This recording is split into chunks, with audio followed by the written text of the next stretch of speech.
particulier dans Pop Pop Pop aujourd'hui, Antoine Decaune et Charline Roux. Oui, Timothy Le Boucher. Ah bon? Ah oui, ça y est, j'y suis. Il Merci est bizarre. et bravo, Laetitia. On vous retrouve à 17h pour les infos? Exact. Bien, en attendant, je laisse à notre invité d'hier le soin de lancer l'émission d'aujourd'hui. Hello, it's Lang Lang. You are listening to Pop Pop Pop. It's a really amazing, great show. I never seen such a beautiful mix of audio today. Pop Pop Pop, c'est parti.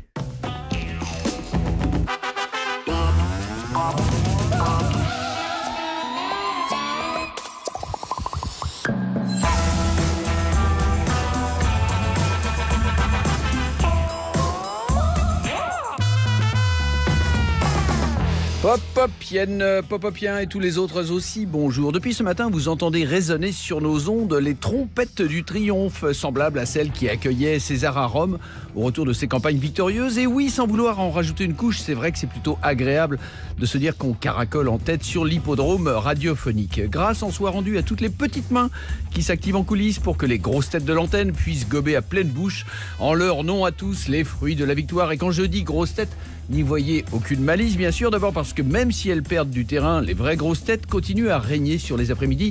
Mais enfin bon, au moins le menu global proposé sur l'éventail des stations est suffisamment copieux pour que chacun trouve chaussure à son pied.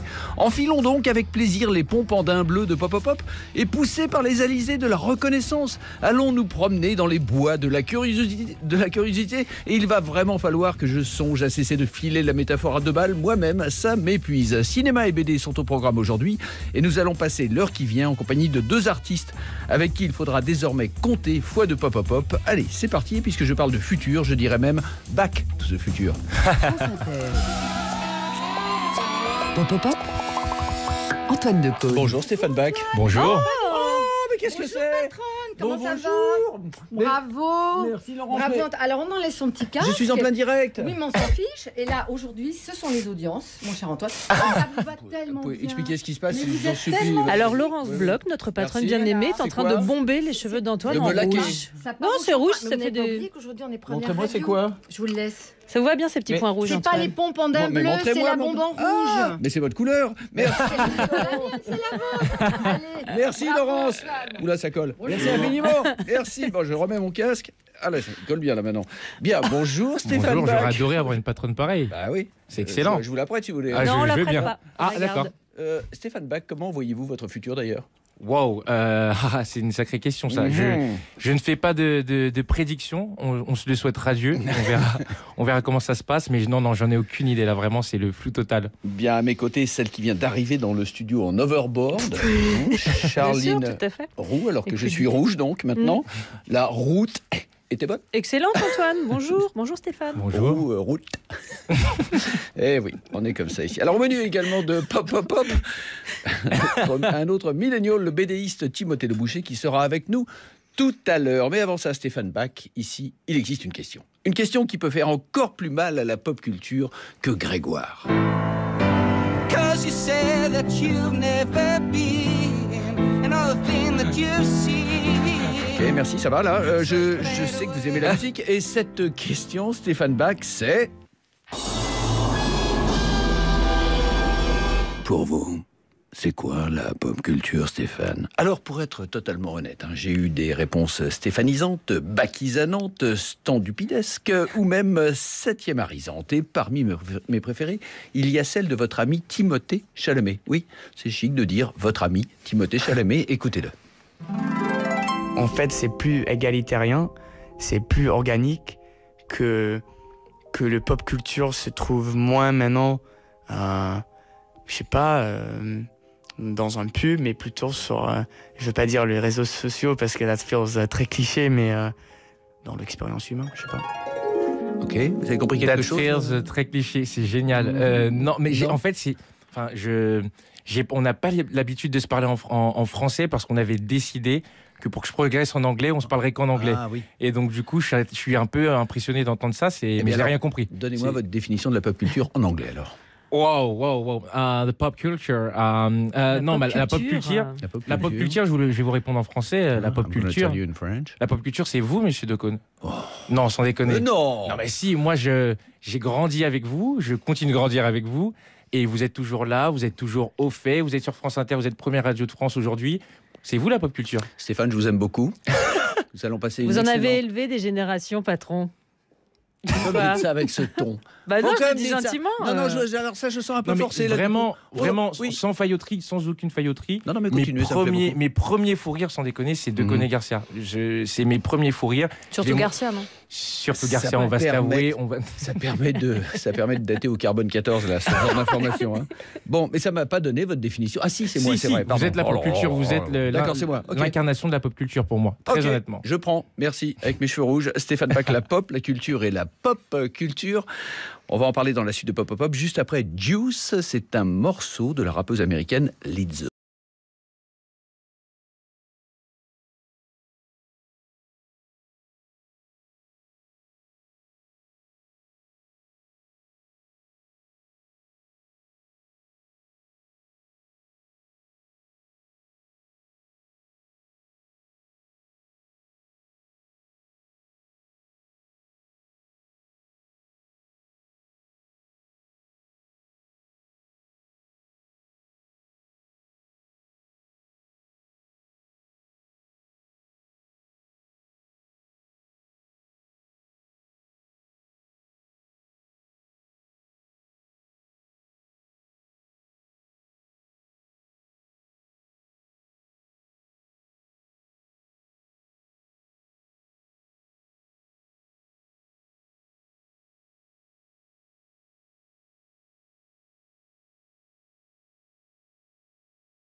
Cause I Love You, qui veut dire parce que je t'aime, non?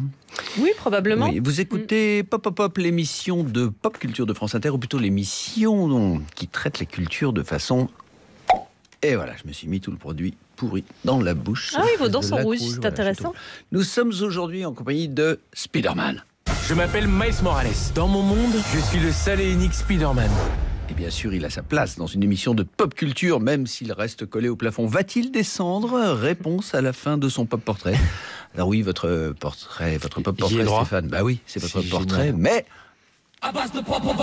Et il est signé Charline. Aujourd'hui, un invité qui ne doit que très moyennement être préoccupé par l'âge du départ à la retraite, puisqu'il a beau n'avoir que 22 ans, ça fait déjà 8 ans qu'il cotise. Un invité placé sous le signe de la précocité. Carrière d'humoriste, de stand-up débutée à 14 ans, ce qui est quand même remarquable, parce que moi, les ados normaux ont plutôt tendance à m'effrayer que de me faire rire. Et hop, une étape gratuite. Parce qu'en fait, c'est pas vrai, j'aime bien ces grands-enfants, enfin platoniquement, et de très très loin. À 15 ans, il est dans Bref et Le Grand Journal. À 16, au ciné dans Les Gamins et les Profs. À 16 ans toujours, il est à 2 degrés de séparation de Beyoncé, ce qui est toujours quand même assez chic, moi je trouve. À 20 ans, il tourne pour Verhoeven et Baratier avant de devenir Miles Morales / Spider-Man en dessin animé. Il revient aujourd'hui chez Joël Carré-Quesi et André Téchiné. Pardon monsieur, excusez-nous. Et j'ai du coup une question pratique. Est-ce qu'on double cotise quand on est Spider-Man, vous savez, à cause de la double identité? Est-ce qu'on peut majorer du coup sur le... C'est une très bonne question. C'est important pour les points. C'est une très bonne question. Je vais faire appel à mon agent, je sais qu'il m'écoute et j'aimerais bien que le service de la comptabilité d'Adéquate me réponde et me fasse parvenir un fax à France Inter. Merci beaucoup. Oui, parce que les boîtes de retraite pour les super-héros, ça va, je crois que c'est... C'est pas mal. Oui, non, les prélèvements sont assez raisonnables. Okay. Stéphane Bach, vous étiez aussi l'acteur principal de ce clip.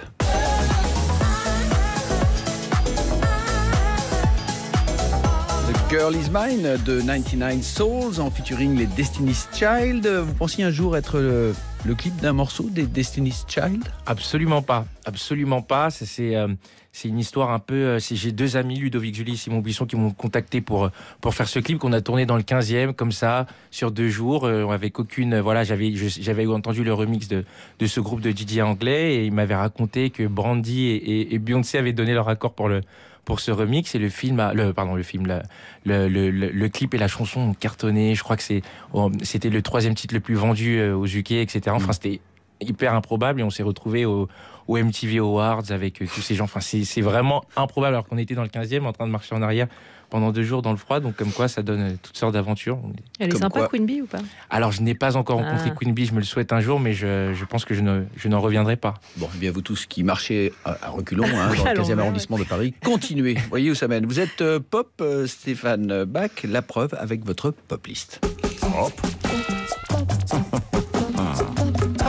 Nous vous avons demandé de choisir un livre, un film, une série et une musique. Pour le livre culte, Stéphane, vous avez choisi Un autre pays de James Baldwin, publié en France en 1964. Charline, ne s'agirait-il pas par hasard de ce James Baldwin dont nous parlions il y a peu à l'occasion de l'adaptation au cinéma de la 7e compagnie au clair de lune? Ou bien de Sybil Street pouvait parler. Ah oui, c'est ça. Oui, pardon, pour moi.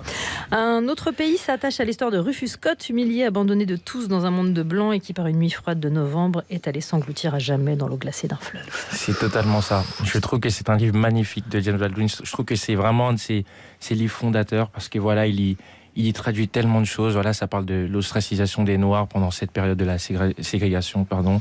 Ça parle ces orientations égo-dystoniques. Ça parle vraiment de tellement de choses, et je trouve que Baldwin, il a un talent, c'est qu'il écrit comme il parle.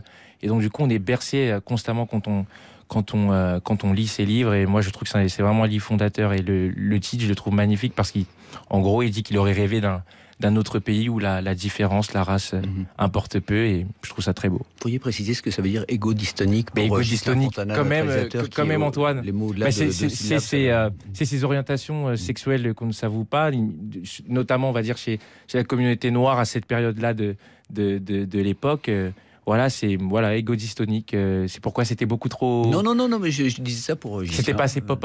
Parce qu'à chaque fois, à la fin de l'émission, il vient me voir en me disant ça voulait dire quoi à la critée, par exemple. Oui. D'accord, oui, des mots un peu compliqués. Est-ce que vous auriez l'amabilité de nous en lire un petit extrait? Oui, bien sûr, avec plaisir. C'est parti. Je sais que je l'ai laissé tomber, mais je l'aimais. Et personne ne voulait le savoir. Je ne cessais de me dire, ils sont noirs et je suis blanc, mais j'ai subi les mêmes souffrances, absolument les mêmes. Comment pourrais-je leur faire comprendre ? Mais si, vous avez subi le même sort, dit-elle, mais ce n'est pas uniquement parce que vous étiez blanc. Ça s'est produit comme ça, un point c'est tout. Mais ce qui leur arrive à Harlem, le taxi sorti du parc, elle allongea la main, invitant Vivaldo à regarder leur arrivée, parce qu'ils sont noirs, et c'est là qu'est la différence. Bien, merci Stéphane. C'est un extrait d'un autre pays de James Baldwin. James Baldwin, un auteur qu'il faut lire absolument. Et alors, j'ai vraiment pas de... J'avais suivi cette affaire, mais un peu de loin. Je sais qu'il y a sa maison dans le sud, près de Nice, je crois, qui était censée être amenée à être détruite. Et je ne sais pas si l'État a statué dessus, mais je pense qu'il faudrait quand même qu'on puisse préserver la maison de James Baldwin, des plus grands auteurs de la littérature afro-américaine. Et cette maison, elle a vu passer Nina Simone et d'autres grands artistes. Je pense que voilà, c'est un truc qu'il faut garder. Donc n'hésitez pas à me tenir au courant, Antoine, si vous entendez quoi que ce soit. L'appel est lancé, on va essayer de raccorder ça ou appeler Stéphane Bern peut-être.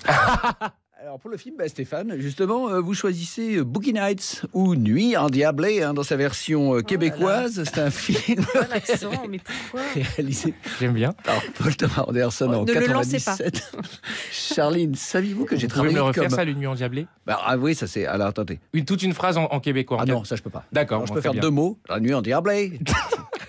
Non, ça sonne texan, ça sonne texan. Bon, d'accord. Charline, Boogie Nights, saviez-vous que j'ai travaillé comme consultant pour ce film de Paul Thomas Anderson? Oui, il avait besoin de vécu pour étoffer le rôle de ce héros au sexe surdimensionné. Ah oui, et bah, du coup, vous avez fait du consulting sur quoi? Oui, bon, d'accord. Le héros en question, c'est Eddie Adams, Mark Wahlberg, dans son meilleur rôle, on peut le dire, qui devient une star du X sous le nom de Dick Diggler après avoir été pygmalionné par Jack Horner, joué par Burt Reynolds. In 1977, a kid from nowhere. Maybe think about your name. Something with a little pizzazz. Dirk Diggler. Had a dream of getting somewhere. Jack Horner has found something special in newcomer Dirk Diggler. Pleasure was a business. Cut. Terrific. Nice work. And business was booming. And the award for Best Newcomer goes to Mr. Dirk Diggler. Wow. Stéphane Bach, pourquoi ces nuits endiablées? Parce qu'on a envie de les vivre, ces nuits endiablées. C'est cette époque voilà, où il y avait, on se posait beaucoup moins de questions sur le sexe. Attendez, on a envie de les vivre. Il paraît que vous avez une vie de vieux. Oui, j'ai une vie de vieux. J'ai clairement une vie de vieux. Qui vous a dit ça? Timothée Chalamet. Non, j'ai vraiment une vie de vieux. C'est vraiment vers... Même, enfin bon. non, mais Boogie Nights, je trouve que voilà, c'est... moi, Paul Thomas Anderson, c'est mon réalisateur de rêve. Je trouve qu'il a une vision incroyable et on me traite de détraqué parce que j'aime ce film, c'est l'un de mes films préférés. J'ai un ami à moi qui ne regarde pas tellement de films, sur qui je lui ai recommandé Boogie Nights. Il m'a dit que j'étais un détraqué d'avoir ça comme film préféré. Mais je trouve que voilà, c'est excellent. On y découvre tous ces acteurs, Philip Seymour Hoffman qui est excellent dedans. On a toute cette fresque de personnages. Il y a Julianne Moore, Don Cheadle. Enfin, c'est génial. Un conseil? Un conseil? Changer d'amis. Changer d'amis. Stéphane Bach, votre série TV culte, c'est The Office. C'est une série créée par Ricky Gervais et Stéphane Merchant entre 2005 et 2013. Charline, voilà qui vous fait un point commun avec Stéphane, en plus du prénom. Hein. Oui, parce qu'en fait, Stéphane, c'est le deuxième prénom de Charline. Voilà, absolument, en hommage à Guy, mon père. The Office, version Yankee, c'est le quotidien d'un groupe d'employés de bureau dans une fabrique de papier en Pennsylvanie, mené par un patron un petit peu limité, Michael Scott, le génial Steve Carell. If we come across somebody with no arms or legs, do we bother resuscitating them? I mean, what kind of quality of life do we have there? I would want to live with no legs. How about no arms? No arms or legs is basically how you exist right now, Kevin. You don't do anything. Vous êtes Steve Carellisé, vous aussi? Je suis totalement Steve Carellisé. Je trouve que c'est un acteur phénoménal. Il l'a toujours prouvé, mais vraiment là, depuis son passage voilà, dans cette ère dramatique de sa carrière, je trouve que c'est un mec phénoménal. Et The Office, ce qu'il y fait en termes de rythme de jeu, de comédie, c'est juste phénoménal. Et vraiment, il y a tous ces personnages-là. C'est très, très impressionnant. J'adorerais un jour faire partie d'une équipe comme ça, quoi. Bien. Stéphane Bach, terminons cette pop list avec votre chanson culte, et cette chanson, c'est celle-ci. Everybody want world peace, till your niece get shot in a dome piece. Then you go and buy your own piece, hoping it'll help you find your own peace. Bring light to what they don't see. Auntie crying on the concrete, talking to dispatcher, then the phone beep. On the other line was the homies, told her that you ain't coming home, see. When she heard the news, I heard her bone deep. Caught with the rifle with the long reach. Just another cycle of the lonely. All growing up in the environment where doing crime no requirement. They send us off to prison for retirement. Hopefully Alice Johnson will inspire me. Oh, shine your light on me. Reborn, Kid Cudi et Kanye West, c'est extrait de l'album Kids See Ghosts. C'est sorti en 2018 avec une pochette signée Takashi Murakami. Alors je vais pas vous faire passer pour un profane, Antoine, absolument pas, loin de moi cette idée-là, mais c'est pas exactement la bonne chanson, mais c'est une chanson que j'adore aussi, donc ça va être cette chanson, celle-là s'appelle Que des Montage, et c'est une chanson de Kid Cudi et de Kanye West sur cet album-là, sur un sample de Kurt Cobain qu'ils ont mis des années à clear, comme ils disent aux États-Unis, avec les droits, voilà, et je trouve ça, c'est pour moi Kanye West est le plus grand artiste du 21e siècle, voilà, c'est dit. Je pense qu'on peut le dire ici. Voilà, ça y est, ça s'est fait. Je veux pas me défausser, mais vous savez, le choix des morceaux revient à Ghislain Fontanus, notre réalisateur. Ghislain, on en parlera après. À comprendre les mots de plus de 2 syllabes. Alors je résume. James Baldwin, Boogie Nights, Kid Cudi et Kanye West, The Office. Je mets tout ça dans mon mixeur de pop culture et ça nous donne ça.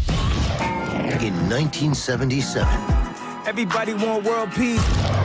pleasure was a business. Oh, shine your light on me, save me, please. I would want to live with no Oh, legs. shine your light on me, save me, please. No arms or legs is basically how you exist right now, Kevin. You don't do anything. Cut. Terrific. Nice work. Je sais que je l'ai laissé tomber, mais je l'aimais, et personne ne voulait le savoir. Je ne cessais de me dire ils sont noirs et je suis blanc, mais j'ai subi les mêmes souffrances, absolument les mêmes. C'est Stéphane Bach, ce shooter de pop culture? J'ai l'impression, oui. Non mais c'est impressionnant la rapidité en régie de c'est Ghislain encore. Ghislain Fontanus. Sacré Ghislain, il est impressionnant. Ouais, il est très rapide avec ses mains. Stéphane Bach, on va passer de Kid Cudi à Frank Ocean avec ce morceau. Génial, quel morceau? Lost. Génial.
Votre polo? Enfin, je parle de votre scooter, pas la voiture. Mais vous savez que j'ai une polo, pour de vrai? C'est vrai? J'ai une polo Volkswagen All-Star de 2015 Incroyable. que je souhaite revendre. Donc voilà, tout allez-y, c'est le moment. C'est polo en très bon état, 30 000 km/h. Voilà, 30 000 km/h, c'est très rapide. Oui, c'est très. Elle est 30 000 km au compteur, peut-être. Du coup, j'ai pas le permis, mais je veux pas me mêler. Elle est cotée combien? Elle était cotée à la vente, elle était cotée 16 000 euros. Aujourd'hui, on peut s'arranger, vous passez, vous m'envoyez un DM, comme on dit sur Instagram. Non, on va vous appeler directement chez vous, le numéro qui est le 01, le numéro d'Inter, 01 56 40 64 40. C'est génial, j'ai vendu une polo, c'est génial, grâce à France Inter. C'est beau le service public. Polo de... ça sert à ça aussi. C'est polo de Stéphane Bach. Avant, j'ai été reçu au bac avec mention. Aujourd'hui, c'est moi qui le reçois. Stéphane Bach, vous êtes à l'affiche de La Miséricorde de la jungle de Joël Karekesi, dont nous allons parler dans un instant. Vous serez également aux côtés de Catherine Deneuve dans L'Adieu à la nuit, et cet été aux côtés de Fionn Whitehead. Fionn Whitehead. Okay. Fionn Whitehead, le pauvre. Fionn. Un des acteurs de Black Mirror pour le film Roads de Sébastien Schipper. Ça va? Tout va bien? Tranquillou là? Mais écoutez, moi je suis béni. Je suis très content. Je suis très heureux. J'ai 22 ans. J'ai la chance de vivre de ce que j'aime, donc je peux pas. Vous avez une voiture qui va à 30 000 km/h. J'ai une voiture qui a 30 000 km. Montrez vos poignets. Zéro. Vous n'avez pas de Rolex? Pas de Rolex, rien. J'ai raté ma vie. Ouais. Merde. Vous avez encore un peu de temps, mais. Ouais, j'ai 25 ans devant moi. Ouais, 27, 28. Alors vous déclariez en 2017. Je crois que c'était au Cahier du cinéma, que vous considériez le cinéma comme un moyen pour pécho plus facilement. J'ai dit ça, moi. Oui, vous avez dit ça, oui. Qu'en est-il en 2019? Eh bien, écoutez, je réitère. Non, mais vraiment, je ne me souviens pas avoir dit ça. Je ne me souviens pas avoir donné d'interview au Cahier du cinéma. Si c'est Ghislain qui est derrière tout ça, on va vraiment se parler. Mais écoutez, non, je n'utilise pas le cinéma comme un moyen de pécho. Moi, je vous ai dit, j'ai une vie de vieux. Je suis à la maison, je lis des livres, ma petite verveine, je regarde les 12 coups de midi, et puis voilà, quoi. Enfin, vous tournez aussi avec Catherine Deneuve et Isabelle Huppert. Est-ce qu'on y voit un rapport de cause à effet? Je les sors de leurs EHPAD et je les amène sur le tournage. Je pensais pour la drague, moi, mais pas pour le côté vieux, mais allez-y, ça n'engage que vous. Je m'excuse vraiment, je suis vraiment désolé si Catherine a le malheur de m'écouter, je m'en excuse. Mais oui, bien sûr, vous avez excusé. Mon petit doigt m'a aussi dit, j'aurais tout donné pour être dans Moonlight, dans Spotlight ou dans Creed, comme tous les Renois, dites-vous. Mais je dis vraiment, c'est incroyable, je devais être... Ah, mais je peux vous comprendre. Je ne prends aucune substance, mais je devais être sur quelque chose. Parce que je comprends pas. Abus de tisane. Qui n'aurait pas rêvé d'être dans Moonlight? Non, j'aurais adoré oui, j'aurais adoré. Je trouve Barry Jenkins fabuleux comme réalisateur, donc j'adorais bosser avec lui. J'adorais avoir les muscles de Michael B. Jordan. Stéphane, ça veut dire, la question que je vous pose, ça veut dire qu'en France, on vous propose plus des rôles de cancre, de dealer oui, si on est honnête, oui, il y a... Des fois, le cinéma français manque clairement d'imagination. Oui, c'est-à-dire que quand on est un acteur noir en France, il faut s'identifier à Lucien Jean-Baptiste ou à Omar Sy. C'est des modèles tout à fait respectables. Moi, j'aime beaucoup Omar, j'aime beaucoup Lucien. Il est très bien dans la série avec Isabelle Nanty, Munch. Non, c'est des modèles tout à fait respectables, mais on est très peu. Tandis que dans d'autres pays, il y a pléthore de choix. Donc c'est un vrai problème. Moi, je me souviens quand j'allais au cinéma plus jeune, il n'y avait pas encore Omar et Lucien Jean-Baptiste, c'était très compliqué. Ouais. Il y avait Édouard Montout qui se faisait renverser par une voiture dans le taxi. Donc vous voyez, c'est un peu limité, quoi. Donc du coup, non, c'était un peu compliqué de s'identifier, mais j'aimerais bien m'identifier à Jean-Pierre Bacry, mais beaucoup de différences. Alors mercredi prochain sort La Miséricorde de la jungle, le film de Joël Karekesi. Avant d'en parler, on va écouter la bande-annonce. Okay. Je vais te donner une autre émission. Je vais aller dormir là-bas. Quand ils se lèveront, tu me réveilleras. D'accord, monsieur. Lève-toi! Ils ne vont pas réveiller. On est perdus. On va entrer dans la jungle. Moi, il fait si froid dans ce jungle. C'est quand même en Afrique, non? Et puis pouvoir distinguer l'innocent du coupable. Voilà ce qui me fait peur. Le film se passe en 1998 dans la région du Kivu, à la frontière entre le Congo et le Rwanda, alors que la deuxième guerre du Congo fait rage. Le sergent Xavier, héros de guerre rwandais, et le jeune soldat Faustin perdent trace de leur bataillon et se retrouvent isolés et sans ressources dans la jungle la plus vaste du continent. Totalement. C'est un film remarquable de Joël Karekesi, un premier film de ce réalisateur rwandais qui a la trentaine. J'ai pas son âge, j'ai envie de dire qu'il a 34 ans, mais j'ai pas envie de le vieillir. Je crois qu'il a 34, oui. Et non, et c'est son premier film. Et voilà, j'ai appris, on m'a dit, on était au Rwanda récemment, il y a 2 semaines, on m'a dit que c'était le premier film pour faire la sortie du film là-bas. On m'a dit que c'était le premier film par un réalisateur rwandais qui sortait en salle au Rwanda. Donc je trouve ça assez fabuleux et c'est un très très beau film de survie, de guerre et d'entraide qui sort mercredi prochain. Joël Karekesi, le réalisateur, est rescapé du génocide. En tant que survivant, en tant que miraculé, il a voulu raconter son histoire et celles qui lui ont été racontées par la suite. Qu'est-ce qui vous a donné à vous envie de faire ce film ? Moi, ce qui me donnait simplement envie de faire ce film, c'est ce scénario. J'ai reçu le scénario via mon agent et il y a très peu de scénarios aussi riches. Il y a vraiment une volonté de raconter sans jugement, je trouve, parce que c'est la force de Joël, c'est que avec toutes les épreuves qu'il a pu connaître, qu'il aurait pu faire des films revanchards, et pas du tout. Il apporte son regard sur ces conflits sans queue ni tête, et je trouvais ça beau, et j'avais envie de rendre justice à ça, et l'idée de partager l'affiche avec Marc Zinga m'excitait aussi. C'est un film de guerre intimiste qui se joue entre 2 personnages perdus dans une jungle à la fois protectrice et dangereuse.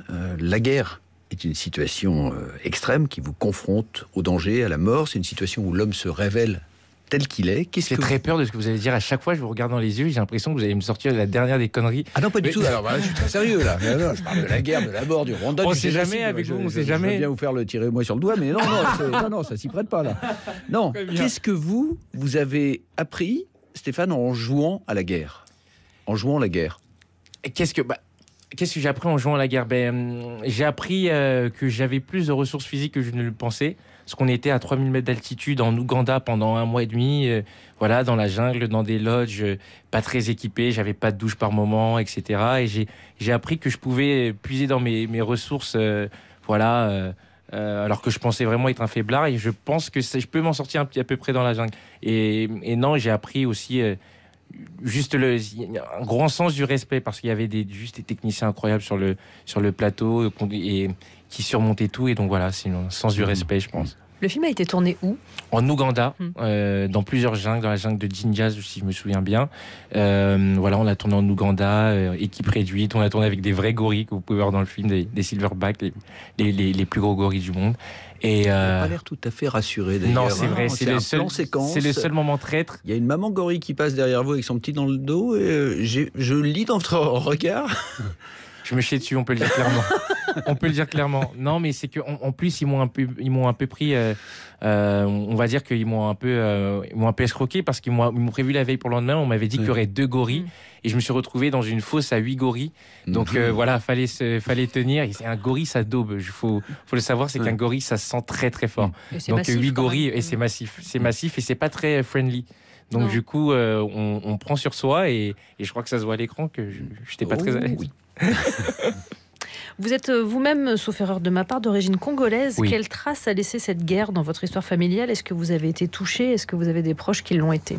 Alors, moi, mes parents sont arrivés dans la fin des années 80 en France, donc déjà, ils n'y étaient plus. Et c'était une guerre qui se passait plus aux Zaïre. Nous, on est du Congo-Brazza, vous voyez. Donc, du coup, j'ai de la famille zaïroise, et effectivement, ça a laissé de grandes séquelles, parce que il y avait ces Rwandais qui traquaient des génocidaires, et qu'il y a beaucoup de morts pour rien. Et c'est mon père qui m'a toujours parlé de toute cette histoire, parce qu'il a toujours voulu que l'on sache d'où on venait. Et d'ailleurs, je sais qu'il m'écoute là, donc papa, je t'en remercie, parce que ça a été il m'a vraiment dit de le remercier à la radio. Donc papa, c'est fait. Maintenant, voilà. Stéphane, vous avez commencé par le stand-up. Oui. Vous voilà maintenant avec des rôles, des vrais rôles de cinéma, des vrais lourds, complexes. Ça veut dire que la période stand-up est terminée, ou que vous y reviendrez peut-être un jour ? Non, je pense pas que ce soit terminé. J'aimerais bien remonter sur scène à un certain moment. J'ai la chance de faire ce que j'aime, donc du coup, je suis un peu pris par tout ça, mais j'ai l'impression qu'il faut que je vive, il faut que j'ai des expériences pour être un peu plus fort sur scène. Donc du coup, j'ai continué de vivre et de m'alimenter de vous, de la pop culture d'Antoine et de tous ces réalisateurs, quoi. Très bien. Vous pouvez tourner avec des gorilles. Est-ce que vous pouvez faire ça ? Alors je vais tenter. C'est un talent que vous avez. Je vais tenter. C'est parti. Je peux essayer. J'ai le droit de deuxième essai. Deuxième essai, oui.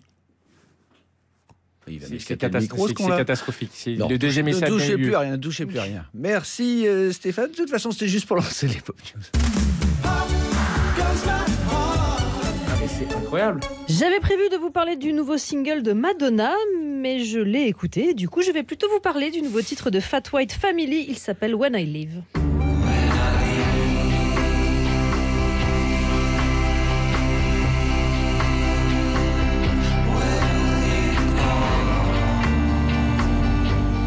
Et When I Leave figurera sur Surf's Up, nouvel album de Fat White Family, le 3e. Il sortira vendredi et les Anglais seront en concert le 31 mai à la Laiterie de Strasbourg et le 13 juin à l'Élysée-Montmartre à Paris.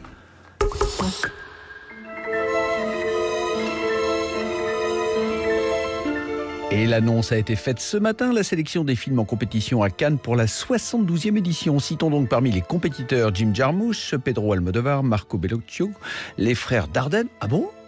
Arnaud Desplechin, Xavier Dolan, les Ledgely, oui voilà, Ken Loach, Terrence Malick, Céline Sciamma et Justine Triet.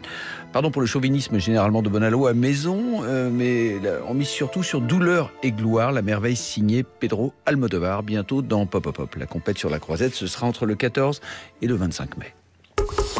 J-6 avant la sortie d'Avengers Endgame et les multiples comédiens de la franchise font quelques apparitions télé et notamment Paul Rudd, soit Ant-Man, le super-héros qui rétrécit. Et sans spoiler, l'animateur anglais Graham Norton a confronté le comédien à une théorie de fan qui voudrait que son personnage soit la clé pour vaincre Thanos, une théorie que Paul Rudd va vous expliquer. The theory is called the Thanos theory. And go into Thanos in a certain orifice. Yes. And then grow giant size. Donc, est-ce que j'ai besoin d'expliquer Thanos, Oui. il rétrécit, il grandit, enfin voilà. Thanos ou pas, Avengers Endgame, le volet final, ce sera mercredi prochain au ciné. Vous aurez du mal à y échapper. France Inter. Pop Pop Pop. Antoine Decaune. C'est moi. Ah, ça, c'est Thanos qui vient de... Non. C'est une gorille. Oh là là, c'était pas... mais Non, enfin. ok, moi, je l'avais pas. Bon, avant de recevoir l'auteur de bande dessinée Timothée Le Boucher, que diriez-vous d'un petit The Weeknd, Stéphane Bach? J'adorais qu'on écoute The Weeknd. Ah bah, Lequel ça tombe bien. Lequel? C'est une bonne question. The Hills. Ça vous va Oh, j'adore. C'est parti.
l'émission de pop culture de France Inter, ou plutôt l'émission qui traite la culture de façon...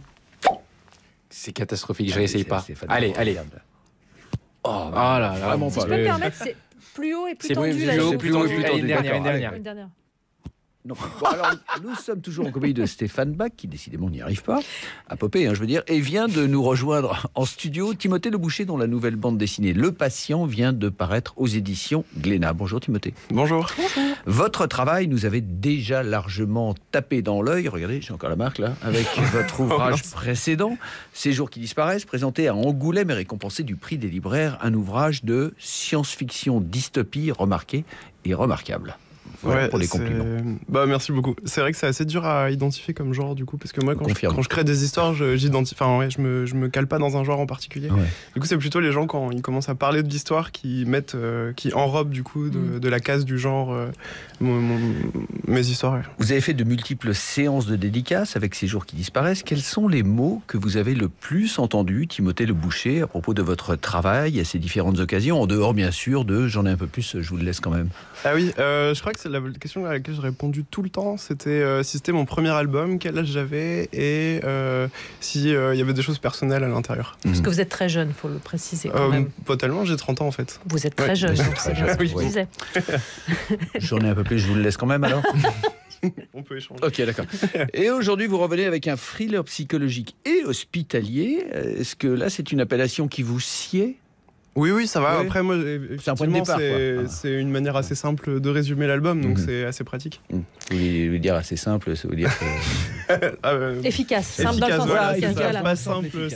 Le patient, le livre s'ouvre donc sur une jeune fille errant dans la rue couverte de sang, un couteau à la main. En se rendant chez elle, les policiers qui l'arrêtent découvrent avec effroi une scène de massacre. Toute sa famille a été assassinée. 6 ans plus tard, Pierre Grimaud, l'unique survivant du massacre de la rue des Corneilles, se réveille d'un profond coma. Comment cette inquiétante histoire est-elle née ? Je crois qu'à la base, j'avais envie de... Je crois que c'était à cause de Brigitte Macron. Parce qu'en fait, tout le monde parlait de leur... Oui, alors, c'est très étrange. Il va falloir bien expliquer, alors, racontez-moi ça. Allongez-vous. On parlait de leur relation, du coup, de quelqu'un de plus jeune avec quelqu'un de plus âgé. Et en fait, les gens dénigraient ce type de relation. Particulièrement quand, du coup, la personne qui est la plus âgée est une femme. Donc, en fait, au départ, j'avais envie de traiter de cette histoire entre un jeune et une femme plus âgée. Et au départ, c'était vraiment complètement différent. C'était une femme qui rencontre un jeune en vacances et ils ont une relation et tout ça, et à la rentrée il se retrouve parce qu'elle est professeure et lui c'était un étudiant et en fait il arrêtait de lui parler, il voulait plus du tout lui parler et finalement j'arrivais pas à trouver d'arc narratif intéressant et une fois quand je me baladais dans un hôpital c'était des longs couloirs dans un hôpital. Oui, c'est très étrange. Bon, j'accompagnais des amis et c'était un dimanche à la morgue.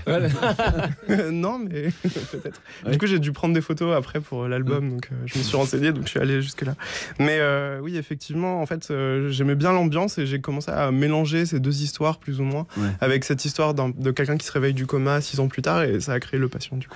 Stéphane Bach, vous riez, mais on m'a dit que vous aimiez bien avoir des relations avec des femmes beaucoup plus âgées. Je mentais pas tout à l'heure quand je vous disais que je vous regarde droit dans les yeux, j'ai l'impression que vous allez sortir la plus grosse des conneries. Là voilà, c'est fait. Elle est là, elle est faite. Timothée, vous êtes très fan d'Hitchcock, hein, c'est son cinéma qui vous a servi pour la construction du patient. Est-ce que vous pensez cinéma, par exemple, quand vous écrivez ? Oui. En fait, je pense que d'ailleurs, j'ai un peu des défauts quand je parle aux gens. En fait, je parle de caméra, par exemple, alors qu'il n'y a pas de caméra dans la bande dessinée. Je parle de travelling, alors qu'en réalité, il n'y a pas de travelling dans la bande dessinée non plus. Mais c'est vrai que en termes de narration, de construction, je m'inspire pas mal du cinéma. Et c'est vrai que Hitchcock, en tout cas pour Le Patient, c'est une des références. Et aussi tous les gens qui ont réutilisé Hitchcock, comme Brian De Palma. Je sais que, par exemple, mon héroïne, elle vient de Angie Dickinson, qui est dans Pulsion.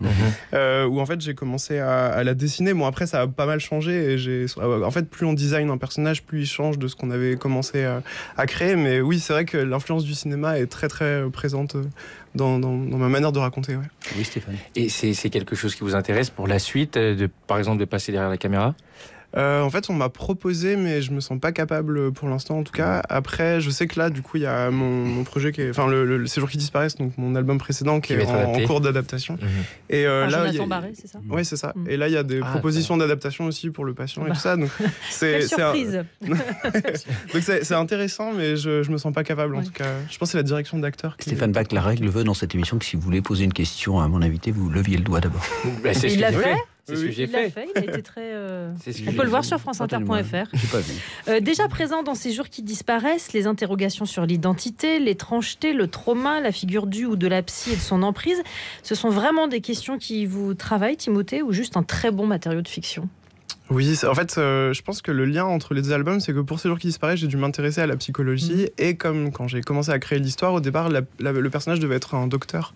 Et finalement, pour que vraiment les deux personnages aient des conversations, rentrent dans l'intime, je trouvais ça plus intéressant d'utiliser une psychologue et ça me permettait de réutiliser tout le matériau, tout le travail en amont que j'avais fait pour Ces jours qui disparaissent. Donc, je crois que c'est des liens après qui seront pas forcément récurrents dans mes prochains albums, mais qui m'ont intéressé et qui font des parallèles entre les deux histoires. Ouais.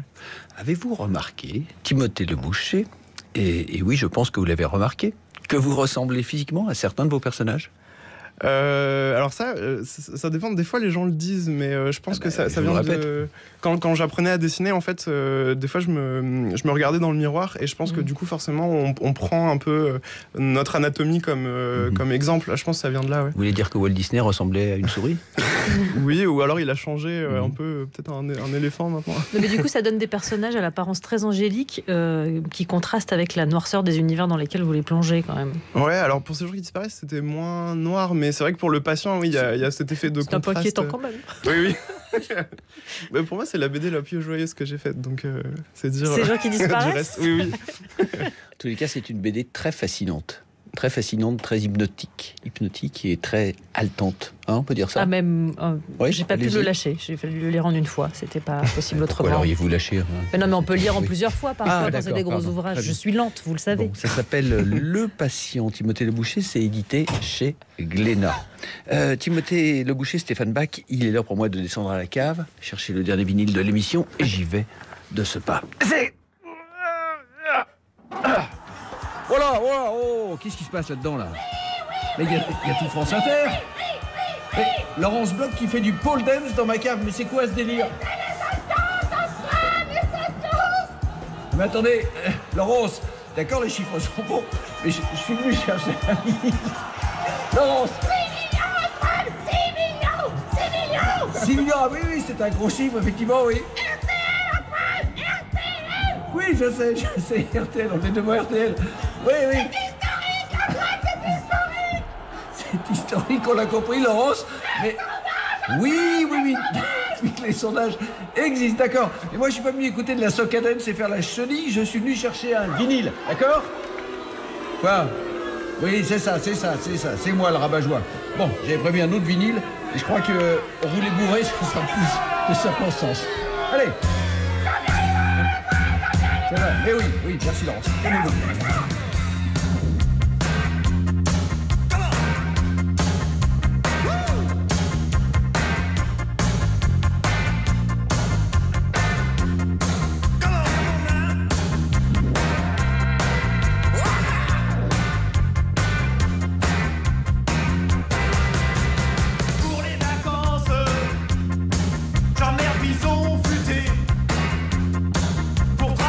Toute la France,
c'est évidemment le titre de la chanson et non pas un conseil que j'adresse à tous nos amis au volant.